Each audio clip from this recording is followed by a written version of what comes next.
दोस्तों, शहर के जाने माने कलेक्टर साहब दिग्विजय सिंह अपने सख्त ईमानदार प्रशासन और न्यायपता के लिए मशहूर थे। लेकिन उनकी व्यस्त जिंदगी में खालीपन का एक दर्द भी था, जो उनके दिल में सालों से दफन था। वह दर्द यह था कि उनकी पत्नी सावित्री उनसे बिछड़ गई थी। सावित्री कॉलेज के दिनों की उनकी पहली और आखिरी मोहब्बत थी। शादी के कुछ ही साल बाद दिग्विजय को नौकरी के कारण अलग अलग जिलों में जाना पड़ा। लंबे समय तक दूरियां बढ़ी, जिससे मनमुटाव बढ़ता गया। और एक दिन अचानक सावित्री ने चिट्ठी में लिखकर कहा, दिग्विजय, मैं अब और इंतज़ार नहीं कर सकती, मैं अपनी इस जिंदगी में आगे बढ़ना चाहती हूँ। उसके बाद सावित्री की कोई खबर नहीं आई। दिग्विजय ने बहुत कोशिश की, लेकिन सावित्री कहाँ चली गई, यह बात कोई नहीं जानता था। सालों बाद एक गुप्त मिशन के सिलसिले में दिग्विजय को अपने ही गांव वापस आना पड़ा। वह गांव जहां उनकी और सावित्री की पहली मुलाकात हुई थी, लेकिन इस बार वह कलेक्टर साहब नहीं बल्कि एक साधारण जोगी के भेष में गांव पहुंचे थे। उनका मिशन एक अपराधी गिरोह को पकड़ना था, लेकिन उनका दिल एक और अलग सच्चाई के करीब आ रहा था। क्या सावित्री अब भी यहीं है? गांव पहुंचते ही उन्होंने देखा कि किसी बड़ी शादी समारोह की तैयारियां चल रही हैं। उत्सुकता के कारण वह वहां पहुंच गए। शहनाई की आवाज़ें, सजावट और भीड़ में हर चेहरा खुशी से झलक रहा था। तभी उनकी नज़र मंडप पर पड़ी, जिसे देख उनके पैर वहीं जम गए। मंडप में दुल्हन बनी सावित्री बैठी हुई थी। लाल जोड़े में वह उतनी ही खूबसूरत लग रही थी जितनी सालों पहले उनकी शादी के दिन लग रही थी। लेकिन उसके चेहरे पर एक हल्की उदासी भी थी, जिसे शायद वहां कोई और नहीं देख पा रहा था। सावित्री किसी और के साथ फेरे लेने जा रही थी।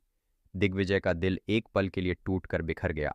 उनकी आंखों में आंसू उमड़ आए, लेकिन उन्होंने खुद को संभाला। उनके मन में कई सवाल थे। क्या सावित्री ने सच में आगे बढ़ने का फैसला कर लिया था? क्या वह अब भी उनसे प्यार करती थी, या फिर इस शादी के पीछे कोई और सच्चाई छुपी हुई है? दिग्विजय ने जोगी के भेष में ही मंडप के पास पहुंचकर एक कोने में बैठने का फैसला किया। वह वहां हर चीज पर नजर रखना चाहते थे। शादी के मंत्रों के बीच सावित्री की आंखें एक पल के लिए भी नीचे नहीं झुकी। उनकी निगाहें मानो जैसे किसी को ढूंढ रही थीं। तभी अचानक बिजली चमकी और बारिश होना शुरू हो गई। पंडित जी ने कार्यक्रम को रोकने का संकेत दिया। इस छोटे से विराम ने दिग्विजय को मौका दे दिया।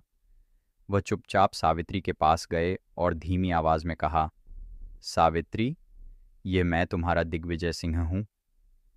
सावित्री का चेहरा सफेद पड़ गया।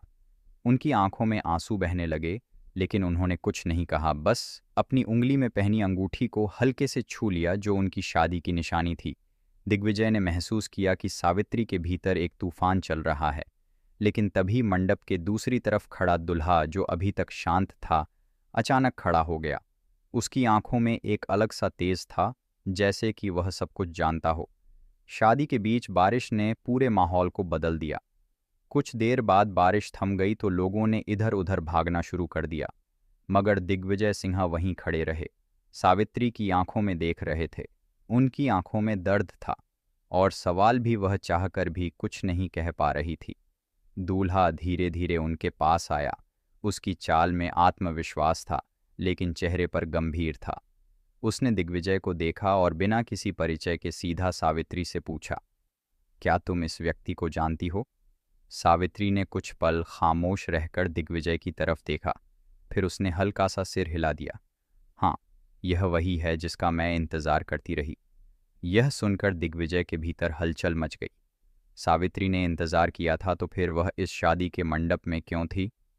दिग्विजय ने गहरी सांस ली और संयम से पूछा, सावित्री, अगर तुमने मेरा इंतजार किया तो आज यहाँ क्यों हो? मुझे सब सच बताओ। लेकिन सावित्री ने जवाब देने के बजाय अपनी आंखें झुका लीं, जैसे कि वह कुछ कह नहीं पा रही थी, या शायद उसे रोकने वाली कोई ताकत थी। इतने में ही दूल्हा बोल पड़ा, आप कौन हैं और यहाँ आकर क्यों मेरी दुल्हन को परेशान कर रहे हो? उसकी आवाज़ में तंज था, लेकिन गुस्सा भी। दिग्विजय ने गहरी नज़रों से उस आदमी को देखा। कुछ अजीब सा था। उसमें वह सादे कपड़ों में था, लेकिन उसकी आंखों में चालाकी झलक रही थी। उसने खुद को गांव का एक साधारण किसान बताया, लेकिन दिग्विजय को कुछ सही नहीं लग रहा था। उसी समय गांव का एक बुजुर्ग व्यक्ति वहां उनके बीच आ पहुंचा और दोनों को देखकर ठिठक गया। उसने सावित्री को देखते हुए कहा, बेटी, यह सब क्या है? क्या तुमने उसे अपनी सच्चाई नहीं बताई? दिग्विजय ने बुजुर्ग व्यक्ति की तरफ तो उसने कहा, तुम्हें सब सच जानना चाहिए। तभी सावित्री बोलती है, ये सच तुम्हें और मुझे तोड़ देगा। सावित्री ने टूटे हुए लहजे में बताया कि जब वह दिग्विजय से अलग हुई थी तो वह उस समय एक बड़ी मुश्किल में थी। उसकी माँ बीमार थी और इलाज के लिए पैसे नहीं थे। वह कई जगह मदद मांगने के लिए गई, लेकिन किसी ने उसकी मदद नहीं सुनी। एक दिन गांव के एक ताकतवर आदमी ने उसकी मदद की और एक शर्त रखी कि मैं तुम्हें और तुम्हारे परिवार को बचा लूंगा, लेकिन तुम्हें मेरी बात माननी होगी। वह आदमी कोई और नहीं, बल्कि वह दूल्हा ही था। उसने सावित्री को मजबूर किया कि वह उसकी झूठी पत्नी बनने का नाटक करे, और अब वह शादी करना चाहता था ताकि सावित्री हमेशा उसकी कैद में रहे। यह बात सुनकर दिग्विजय का खून खोलने लगा। वह उस आदमी को वहीं पकड़ने के लिए तैयार था, लेकिन उसने खुद को शांत रखा। उसने महसूस किया कि यह मामला बहुत ज्यादा उलझा हुआ है। इसी बीच गांव के और भी लोग मंडप के पास जमा होने लगे। कई लोगों की निगाहें दिग्विजय पर पड़ थीं। जोगी के भेष में होने के बावजूद कुछ लोग उनकी असल पहचान जान चुके थे, लेकिन यह बात धीरे धीरे फैल रही थी। दूल्हे के आदमी, जो अब तक शादी की तैयारियों में लगे हुए थे, अचानक चौकन्ना हो गए। दिग्विजय को महसूस हुआ कि यहाँ सिर्फ भावनाओं का नहीं, बल्कि जान का भी खतरा था। उन्होंने सावित्री का हाथ थामा और धीरे से कहा, मुझे सब बताओ, मैं तुम्हें यहाँ से बचाकर ले जाऊंगा। ये आदमी तुम्हारे साथ जबरदस्ती कर रहा है, मैं ऐसा नहीं होने दूंगा। तभी दूल्हे ने ताली बजाई तो उसके आदमी तुरंत इकट्ठा हो गए। उसने हंसते हुए कहा, यहाँ से कोई भी नहीं जा सकता, खास तौर से आप दोनों, क्योंकि अब मैं जानता हूं कि आप वही कलेक्टर साहब हो।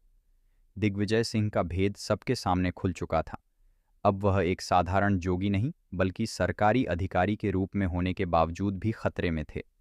गांव के लोग, दूल्हे के आदमी और सावित्री की सच्चाई, यह सब मिलकर एक ऐसा तूफान खड़ा कर चुके थे जिसका अंत अब भी बाकी था। बारिश अब रुक चुकी थी, लेकिन आसमान में काले बादल अभी भी मंडरा रहे थे, जैसे वह भी इस कहानी का कोई हिस्सा हो। मंडप के चारों ओर जमा लोग आपस में फुसफुसाना चालाक मुस्कान के साथ खड़ा हुआ था, और दिग्विजय, जो अब जोगी के भेष में अपनी असल पहचान छुपाने की कोशिश कर रहे थे, गहरी सांस लेते हुए सावित्री को देख रहे थे। दूल्हा अपनी जगह से आगे बढ़ा और चारों तरफ घूमते हुए कहने लगा, यहाँ जो हो रहा है वह सबके सामने होगा। आखिर मेरी शादी है, लेकिन पहले यह जोगी साहब बताएंगे कि यह यहाँ क्यों आए हैं। दिग्विजय ने उसकी चालाकी को भांप लिया। वह जानते थे कि दुल्हा उन्हें उकसाने की कोशिश कर रहा है। उन्होंने शांत लहजे में कहा, मैं एक साधारण जोगी हूँ, बरसों से यूं ही गांव गांव घूमता हूँ, लेकिन आज यहाँ आने पर मुझे महसूस हुआ कि इस मंडप में सिर्फ शादी नहीं हो रही, कुछ और भी चल रहा है। दुल्हा हंस पड़ा। उसकी हंसी में व्यंग था। उसने लोगों की तरफ देखकर कहा, यह जोगी सिर्फ बातें बनाना जानता है, लेकिन इसे यह नहीं पता कि यह गांव मेरा है। यहाँ जो मैं कहता हूँ वही होता है। दिग्विजय की आंखें सावित्री की ओर टिक गईं। वह अभी भी गहरी उलझन में थी। वह समझ नहीं पा रही थी कि क्या करें। उसकी आंखों में छुपा डर और दर्द दिग्विजय सिंह साफ देख सकते थे। दिग्विजय ने धीरे से पूछा, सावित्री, सच बताओ, क्या तुम इस आदमी से शादी करना चाहती हो? सावित्री का चेहरा और भी सफ़ेद पड़ गया। उसने कांपते हुए कहा, यह मेरा फैसला नहीं है, मेरे पास कोई और रास्ता नहीं था। दिग्विजय का दिल टूटकर बिखरने लगा, लेकिन वह जानते थे कि यहाँ भावनाओं से काम नहीं चलेगा। उन्हें उस दूल्हे का असली चेहरा सबके सामने लाना होगा। दिग्विजय ने अपनी जेब से एक छोटा सा रिकॉर्डर निकाला, जिसे उन्होंने चुपके से मंडप के पास रख दिया था। उन्होंने उसे चालू किया और उसमें दूल्हे की आवाज़ गूंजी, इस शादी के बाद सावित्री का परिवार मेरे हाथ में होगा। उसके पास लौटने का कोई रास्ता नहीं बचेगा। मैं उसकी माँ का इलाज सिर्फ एक दिखावा कर रहा हूँ। मंडप में सन्नाटा छा गया। लोग एक दूसरे के मुंह को देखने लगे। दूल्हे का चेहरा लाल पड़ गया। उसने गुस्से में कहा, यह झूठ है, ये जोगी सबको भड़काने आया है। लेकिन इससे पहले कि वह कुछ और कह पाता, गांव का ही एक बुजुर्ग व्यक्ति, जिसने पहले भी रोका था, आगे बढ़ा। उसने दूल्हे की ओर उंगली उठाई और कहा, तूने बहुत अन्याय किया है। इस गांव में कई परिवार तेरी वजह से बर्बाद हुए हैं। अब समय आ गया है कि तेरा सच सबके सामने आए। दूल्हा अपने आदमियों की ओर मुड़ा और चिल्लाया, इस जोगी को और इस बूढ़े को यहाँ से खींचकर बाहर फेंक दो, और हाँ, सावित्री को भी ले जाओ। अब यह शादी यहीं खत्म होगी। दिग्विजय ने समय की गंभीरता को समझते हुए अपनी पहचान उजागर करने का फैसला किया। उन्होंने अपनी आवाज़ में अधिकार लाते हुए कहा, कोई भी हाथ उठाने से पहले यह जान ले कि मैं कौन हूँ। मैं इस जिले का कलेक्टर हूँ। यह गांव तुम्हारी कोई जागीर नहीं है। गांव के लोगों के बीच हलचल मच गई। दूल्हा और उसके आदमी एक पल के लिए ठिठक गए, लेकिन दूल्हा जानता था कि अगर वह अब भी झुकेगा तो सब कुछ खो देगा। उसने अपने आदमियों को इशारा किया। दिग्विजय ने तेजी से सावित्री का हाथ पकड़ा और उसे मंडप से बाहर खींचने की कोशिश की, लेकिन दूल्हे के आदमी उनका रास्ता रोकने लगे। गांव के लोग जो अब तक चुप थे, धीरे धीरे दिग्विजय का साथ देने के लिए आगे बढ़ने लगे। तभी दूल्हे ने अपनी जेब से एक बंदूक निकाली और चिल्लाया, कोई भी आगे बढ़ा तो इसका अंजाम बहुत बुरा होगा। दिग्विजय सावित्री को पीछे करते हुए दूल्हे की आंखों में देख रहे थे। वह जानते थे कि अब यह लड़ाई सिर्फ एक शादी या सावित्री के भविष्य की नहीं है। यह गांव की आज़ादी और न्याय की लड़ाई बन चुकी है। बारिश की बूंदें फिर से गिरने लगीं। आसमान में बादलों की गरज सुनाई दी। मंडप के चारों ओर तनाव बढ़ता जा रहा था। दिग्विजय, सावित्री, दूल्हा और गांव के लोग सब अपनी अपनी जगह खड़े थे, जैसे किसी बड़े टकराव की तैयारी कर रहे हों। दिग्विजय के दिमाग में सवाल उठ रहे थे, क्या वह सावित्री को बचा पाएंगे? क्या गांव के लोग उनका साथ देंगे या दूल्हे के डर से पीछे हट जाएंगे? और सबसे बड़ा सवाल, क्या वह इस लड़ाई को बिना किसी नुकसान के जीत पाएंगे? गांव का माहौल अब पूरी तरह से बदल चुका था। बारिश की बूंदों के साथ हवा में तनाव तैर रहा था। दूल्हा अपनी बंदूक ताने हुए दिग्विजय की ओर खड़ा था, जबकि सावित्री घबराई हुई एक तरफ सिमटी हुई थी। दिग्विजय ने अपनी आंखों में संयम और दृढ़ता का भाव बनाए रखा। दूल्हे ने गुस्से में चिल्लाते हुए कहा, तुम्हारी यह सरकारी रुतबा यहां किसी काम नहीं आने वाला। इस गांव का कानून मैं हूं। अब या तो तुम यहां से चले जाओ या फिर इसका अंजाम भुगतने के लिए तैयार हो जाओ। दिग्विजय ने एक कदम आगे बढ़ाया और कहा, तुम्हारे जैसे लोग सोचते हैं कि बंदूक से डर फैलाकर सब जीत सकते हो, लेकिन ये याद रखना, कानून की लाठी भले ही देर से चलती है, लेकिन चोट गहरी करती है। तुम्हारे हर गुनाह का हिसाब होगा। दिग्विजय के इन शब्दों ने गांव के लोगों के भीतर एक नई लहर लग जगा दी। अब तक जो लोग दूल्हे के डर से चुप थे, वह धीरे धीरे आगे बढ़ने लगे। एक बुजुर्ग महिला जो दूल्हे के अन्याय का शिकार हो चुकी थी, सबसे पहले बोली, हमने बहुत सहा लेकिन अब नहीं। यह आदमी हमारी बेटियों की इज्जत और हमारे घरों की शांति छीनता आया है। इसे रोका जाना चाहिए। धीरे धीरे कई और लोग भी दिग्विजय के साथ देने के लिए खड़े हो गए, लेकिन दूल्हा अपनी जगह पर अड़ग था। वह अपनी बंदूक लहराते हुए चिल्लाया, जो कोई भी मेरे खिलाफ खड़ा होगा, उसकी यह आखिरी रात होगी। दिग्विजय ने हालात को समझते हुए एक चाल चली। उन्होंने दूल्हे को उकसाने के लिए कहा, तुम्हारी हिम्मत सिर्फ यहाँ तक है। एक सरकारी अधिकारी सामने खड़ा है और तुम उसे डराने की कोशिश कर रहे हो। अगर तुम्हारे अंदर दम है तो आओ, मुझसे बिना हथियार के लड़ो दिखाओ। अपनी मर्दानगी दूल्हा, जो पहले से ही गुस्से में उबल रहा था, दिग्विजय के इस तंज पर और भी भड़क गया। उसने अपनी बंदूक को फेंक दी और दिग्विजय को लपक लिया। यह वही पल था जिसका दिग्विजय इंतजार कर रहे थे। दिग्विजय ने पूरी ताकत से दूल्हे को रोका और उसे जमीन पर गिरा दिया। दोनों के बीच तीखी झड़प शुरू हो गई। बारिश की बूंदें उनके संघर्ष को और भी नाटकीय बना रही थीं। गांव के लोग चारों ओर खड़े थे, जैसे किसी क्रांति की शुरुआत देख रहे हों। दूल्हा ताकतवर था, लेकिन दिग्विजय के पास अपने कर्तव्य और सावित्री को बचाने का जुनून सवार था। आखिरकार दिग्विजय ने उसे जमीन पर दबोच लिया। तभी गांव के कुछ लोग आगे आए और दूल्हे के आदमियों को पकड़ने लगे। सावित्री एक तरफ खड़ी सब कुछ देख रही थी। उसकी आंखों में आंसू थे, लेकिन उसमें राहत की चमक भी दिखाई दे रही थी। वह दिग्विजय के पास आई और धीरे से बोली, तुमने मेरे लिए इतना सब कुछ किया, लेकिन मैं अभी भी इस डर से बंधी हुई हूं कि यह कहानी यहाँ ख़त्म नहीं होगी। ये आदमी इतनी आसानी से हार मानने वालों में से नहीं है। दिग्विजय ने सावित्री के कंधे पर हाथ रखते हुए कहा, तुम्हें अब डरने की कोई ज़रूरत नहीं है। मैं तुम्हारे साथ हूँ और यह सिर्फ तुम्हारी लड़ाई नहीं है, यह उन सब की लड़ाई है जिन्होंने इसका अत्याचार सहा है। उसी समय दिग्विजय का गुप्त संदेश पुलिस तक पहुंच चुका था। कुछ ही देर में पुलिस की गाड़ियां गांव में दाखिल हुईं। दूल्हे और उसके आदमियों को हथकड़ियां पहनाई गई, लेकिन दूल्हा जाते जाते दिग्विजय और सावित्री को घड़ते हुए बोला, ये कहानी अभी खत्म नहीं हुई है, मैं लौटूं और तब सबको इसकी कीमत चुकानी पड़ेगी। पुलिस की गाड़ियां चली गईं। गांव के लोग धीरे धीरे मंडप के पास जमा हुए। सावित्री और दिग्विजय को घेर लिया। कुछ ने सवाल किया, यह क्या हो गया? क्या यह गांव सच में सुरक्षित रहेगा? दिग्विजय ने उनकी ओर देखा। उनके पास कोई निश्चित जवाब नहीं था, लेकिन उनके दिल में यह यकीन जरूर था कि लड़ाई अभी पूरी तरह से खत्म नहीं हुई है। सावित्री अब उनके साथ थी, लेकिन क्या उनका भविष्य सुरक्षित होगा? क्या दूल्हे की धमकी सिर्फ गुस्से में कही गई बात थी या इसके पीछे कोई गहरी साजिश थी? पुलिस की गाड़ियां गांव से दूल्हे और उसके आदमियों को लेकर जा चुकी थीं।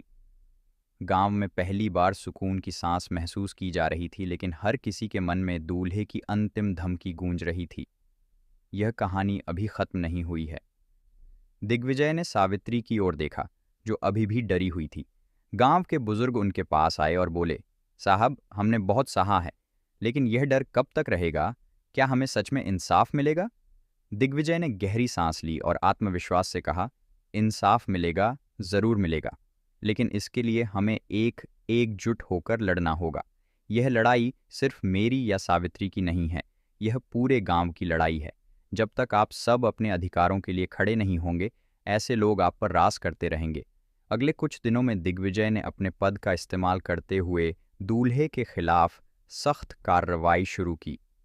पुलिस ने उसके खिलाफ कई पुराने मामलों को खंगाला। पता चला कि वह न केवल गांव में अवैध रूप से जमीन हथियाने में शामिल था, बल्कि कई महिलाओं को बल ब्लैकमेल करके उनकी जिंदगी बर्बाद कर चुका था। दिग्विजय ने सुनिश्चित किया कि दूल्हे पर ऐसे सबूत जुटाए जाएं जो अदालत में टिक सके। एक बड़ा केस दर्ज हुआ और दूल्हे को उम्र कैद की सज़ा सुनाई गई। दूल्हे की गिरफ्तारी के बाद गांव में धीरे धीरे सब कुछ सामान्य होने लगा। सावित्री अब दिग्विजय के साथ थी। उन्होंने अपनी जिंदगी को एक नई शुरुआत देने का फैसला किया। सावित्री ने एक दिन दिग्विजय से कहा, तुमने मेरे लिए ये सब कुछ किया, लेकिन मैं नहीं चाहती थी कि मेरी वजह से तुम्हारी जिंदगी पर कोई दाग लगे। लोग कहेंगे कि कलेक्टर साहब ने अपनी जिम्मेदारी से हटकर काम किया है। दिग्विजय मुस्कुराए और बोले, जिम्मेदारी केवल कानून की नहीं होती, दिल की भी होती है। मैं सिर्फ कलेक्टर नहीं हूं, पहले एक इंसान भी हूं, और इंसानियत का कर्तव्य निभाने में कोई दाग नहीं लगता। गांव के लोग जो पहले दूल्हे के डर से चुप थे, अब दिग्विजय और सावित्री को एक नई उम्मीद की तरह देखने लगे थे। उन्होंने अपने हक के लिए लड़ना शुरू किया। दिग्विजय ने गांव में शिक्षा, स्वास्थ्य और सुरक्षा के लिए नई योजनाएं शुरू की। सावित्री ने भी गांव की महिलाओं के लिए एक संगठन शुरू किया, जो वहां अपनी परेशानियों को साझा कर सके और एक दूसरे की मदद कर सके। दिग्विजय और सावित्री ने साबित किया कि सच्चाई और न्याय की लड़ाई कभी व्यर्थ नहीं जाती। उनका प्यार, जो इतने समय बिछड़ा हुआ था, अब एक नई रोशनी के साथ फिर से जुड़ गया था। लेकिन इस कहानी का असली अंत सिर्फ उनके मिलन से नहीं था, बल्कि उस गांव के बदलाव से था जिसने अत्याचार के खिलाफ खड़े होकर आज़ादी की नई परिभाषा लिखी। कहानी एक संदेश देती है कि चाहे हालात कितने ही मुश्किल क्यों ना हो, अगर इंसान सच्चाई और साहस के साथ खड़ा हो तो कोई भी ताकत उसे झुका नहीं सकती। तो दोस्तों, यह थी आज की कहानी। आपको कैसी लगी कमेंट करके अवश्य बताइए। अगर कहानी आपको ज़रा भी पसंद आई हो तो हमारे चैनल को सब्सक्राइब कर लीजिए और वीडियो को भी एक लाइक कर दीजिए। मिलते हैं फिर से एक नई और इंटरेस्टिंग कहानी के साथ। तब तक के लिए धन्यवाद। जय हिंद, जय भारत।